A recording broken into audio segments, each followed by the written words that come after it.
Um bom domingo a todos. Hoje a gente separou um material que é um verdadeiro clássico, da oratória religiosa do século XX para a gente analisar. Um clássico mesmo. É o sermão O Poder da Cruz, do evangelista Billy Graham. E o que a gente quer fazer aqui é meio que desconstruir os argumentos dele para entender por que, na visão de Graham, a cruz não é só um símbolo, sabe? Mas o epicentro de tudo na fé cristã. E olha, é bom a gente alinhar as expectativas. O que temos aqui não é um ensaio teológico para ler com calma. É uma peça de oratória, uma arquitetura de argumentos. Uma arquitetura, gostei disso. Né? Você percebe que cada palavra foi pensada para levar quem ouve por um caminho, sabe? Passo a passo, até uma conclusão que exige uma resposta. Nossa conversa vai ser sobre como essa estrutura é montada. Perfeito. E o ponto de partida dele já é genial, porque ele não começa com, sei lá, um versículo bíblico ou uma doutrina. Ele começa com algo que está na frente de todo mundo, a imagem da cruz. Por toda a parte, né? Por toda a parte. E ele não fala disso de forma genérica. Os exemplos que ele usa são como fotografias na nossa mente. Imagens muito, muito potentes, escolhidas a dedo. Exato. Primeiro ele nos transporta para Londres, logo depois da Segunda Guerra. A cidade está em ruínas, tudo devastado, mas no meio dos escombros, a Catedral de São Paulo, de pé. E lá no topo, intacta, a cruz. Uma imagem de resiliência total. Total. Daí a imagem muda. Ele nos leva para o campo de concentração de Belsen, um lugar de horror, e descreve uma cruz de madeira de mais de 7 metros erguida ali. E para fechar, O Everest. o cume do Everest. E a pequena cruz que o Sir Edmund Hillary deixou lá. Quer dizer, ele coloca a cruz na devastação, no horror e na maior conquista humana. E aí ele joga a pergunta: o que esse símbolo que a gente vê tanto significa de verdade? E essa estratégia é o que âncora o sermão inteiro. Porque, vamos pensar no contexto, ele está falando para uma geração que viveu a Segunda Guerra. A imagem da catedral resistindo não era uma metáfora, era uma memória viva. Era real para eles. Era real. Então ele se conecta a um trauma coletivo para, a partir daí, ressignificar. É muito mais poderoso do que começar citando um teólogo.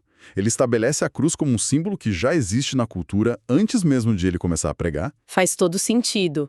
Ele pega algo que já está lá no imaginário das pessoas e diz: ok, agora vamos entender o porquê disso. E é aí que ele faz a transição para o apóstolo Paulo. Citando Gálatas. Isso, que é a base de tudo. Mas longe esteia de mim gloriar-me a não ser na cruz. E Graham explora essa frase mostrando o quão absurda ela era. Ele vista tudo aquilo em que Paulo, que era uma figura impressionante, poderia ter se gloriado. E a lista de credenciais do Paulo era imensa, né? Sim, ele podia se orgulhar da educação dele. Graham diz que ele era um dos homens mais cultos da época. Podia se gloriar da religiosidade, ele era impecável na lei. Falava várias línguas, tinha cidadania romana, que era tipo o passaporte mais poderoso do mundo. Um currículo invejável. Totalmente. Mas o ponto que eu achei mais forte é que Graham vai além. Ele diz que mesmo falando só de Jesus, Paulo poderia ter escolhido focar em aspectos muito mais, Palatáveis. mais admiráveis, talvez. Isso, admiráveis, o nascimento milagroso, os ensinamentos éticos do Sermão da Montanha, a compaixão dele pelos pobres ou, claro, a ressurreição, a vitória sobre a morte. Mas não, Paulo diz que vai se gloriar somente na cruz. Por quê? E o que eu acho fascinante aqui é que essa escolha de foco é o motor do sermão todo. A gente precisa entender o choque cultural que isso era. Para o mundo greco-romano, a glória estava na honra, na força, na filosofia.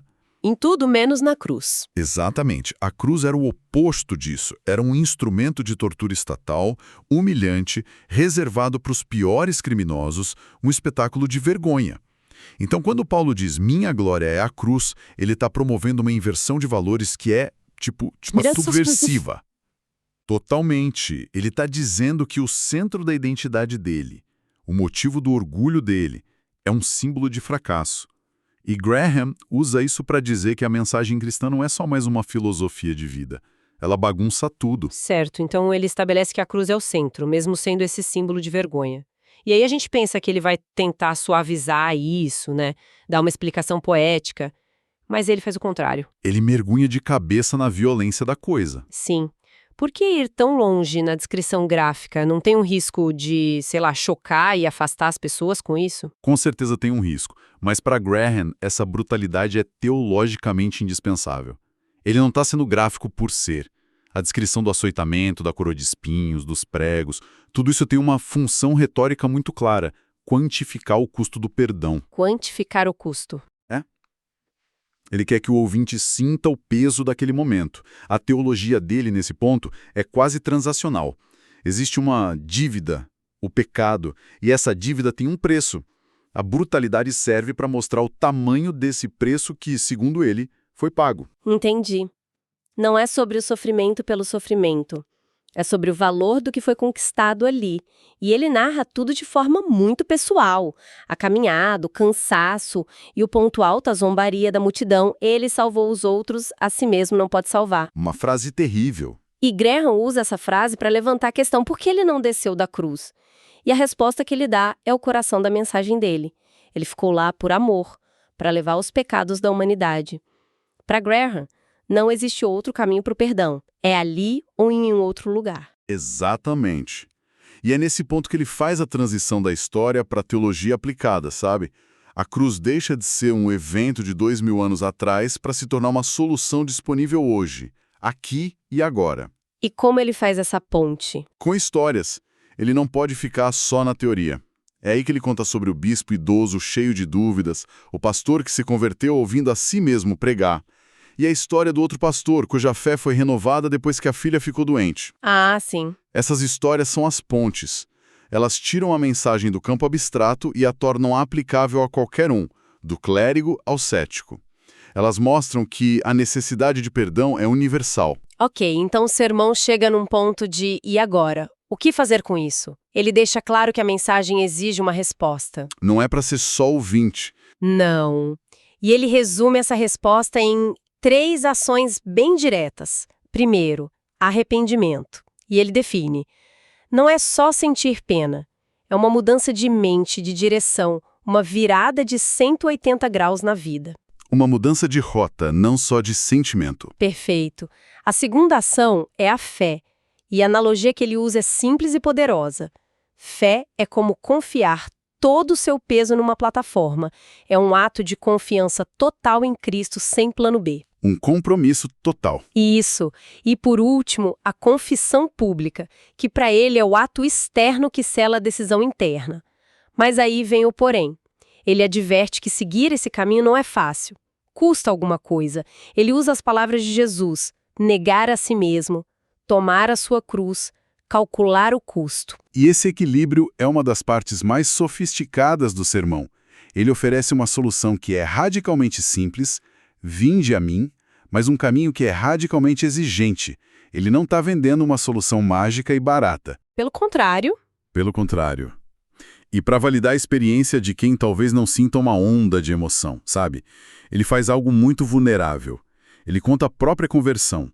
Ele diz que se sentiu um tolo, que não teve experiência mística, apenas medo de estar na frente de todo mundo. Nossa, essa parte é muito poderosa mesmo. É crucial, porque legitima a jornada de fé que não começa com um raio caindo do céu, mas com um passo pequeno, talvez até desajeitado.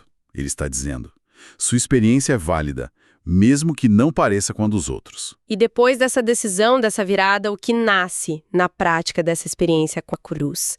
Ele termina o sermão descrevendo essa nova realidade em 3 pontos. O primeiro é uma nova dinâmica de vida. Ele usa a linguagem bíblica, a pessoa se torna uma nova criação. Uma transformação interna. E segundo a lógica dele, essa transformação interna não pode ficar contida. Ela inevitavelmente transborda para o mundo exterior. Precisamente. E esse é o segundo fruto, uma nova motivação para o serviço. Ele argumenta que a experiência de receber esse perdão na cruz move a pessoa a sair de si mesma e olhar para os outros. E ele dá exemplos para isso não ficar só na teoria. Sim. E que exemplos! Ele cita Madre Teresa e Martin Luther King Jr., 2 figuras completamente diferentes, mas que, segundo Graham, apontavam para a mesma fonte de inspiração. Ele destaca que ambos atribuíram a motivação do trabalho deles à sua fé em Cristo. O que é uma jogada retórica muito forte, porque conecta a fé individual, que foi o foco até então, a um impacto social gigantesco. Ele está dizendo que a transformação pessoal não termina em si mesma, ela é o combustível para a transformação do mundo. E, por fim, o terceiro fruto: a garantia de uma vida futura. No sermão dele, a cruz não é o ponto final da história, é a penúltima página, a última é a ressurreição. Que é a prova final do poder de Deus e a promessa de vida eterna. Exato. E com isso ele fecha o círculo de forma magistral. Ele conecta esse final com aquelas imagens do começo. A razão pela qual a cruz está na catedral em ruínas, no campo de concentração, no topo da montanha, é porque, na visão que ele apresenta, ela não aponta só para a morte. Ela aponta para o que vem depois. Exato. Para a ressurreição, para a vida transformada e um novo propósito encontrado no serviço. A cruz, nesse sermão, contém tanto o fim de uma vida antiga quanto o começo de uma nova. Resumindo tudo, então, o sermão de Billy Graham que a gente analisou hoje é uma aula. Ele apresenta a cruz como o símbolo máximo do amor de Deus, o único caminho para o perdão e, talvez o mais importante, a fonte de uma vida completamente transformada que encontra seu significado em servir aos outros. Exatamente. E isso me deixa com um pensamento final, sabe? Uma provocação. O sermão de Graham é intensamente focado na decisão e na transformação do indivíduo. É sobre o eu, minha alma, minha relação com Deus. Sim, o foco é muito pessoal. Muito. E a reflexão que fica é como essa mensagem tão centrada no indivíduo se traduz em ação coletiva. Como a experiência individual da cruz inspira não apenas pessoas, mas comunidades e sociedades a enfrentar os grandes desafios estruturais do nosso tempo. É uma pergunta que fica. Uma excelente questão para se refletir. Esta análise faz parte da nossa série Sermões de Domingo. Na semana que vem, teremos um novo sermão para explorar. Deus abençoe todos os ouvintes.